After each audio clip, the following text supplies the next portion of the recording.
আমি দুবেলা ভাত খাই, সাদা ভাত, এবং কোনো ব্রাউন রাইস নয়, সাদা ভাত, ডাল, সবজি, মাছের ঝোল, দই, ফল, এসব খাই। এসব খেয়েই এতদিন ধরে এটাকেই মেনটেন করেছি। কেউ যদি আপনাদের বলে যে না, তার জন্যে এই অমুক অমুক খাবার খেতে হবে, সব এক্সোটিক খাবার, ইউরোপ থেকে কিবি আনবে, ক্যালিফোর্নিয়া থেকে আমন্ড আনবে, কিচ্ছু দরকার নেই। সব আমাদের দেশে হয়, ভরপুর হয়।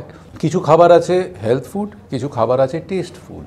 তো আমি সেটাকে 80-20 হিসেবে ব্যালেন্স করি। এবং স্বাস্থ্যকর বলতে কিনোয়া বা স্যালাড এইসব নয়, কিন্তু একদম পাতি বাংলা খাবার, ডাল, ভাত, সবজি, মাছ, দই, এগুলো কিন্তু সব হেলদি খাবারের মধ্যে পড়ে। বাকি 20% সময় তখন আমি আমার ইচ্ছে মতো খাই। তার মধ্যে কষা মাংস থাকে, লুচি থাকে, কড়া করে ভাজা, রসের মিষ্টি থাকে, বাঙালি মিষ্টি।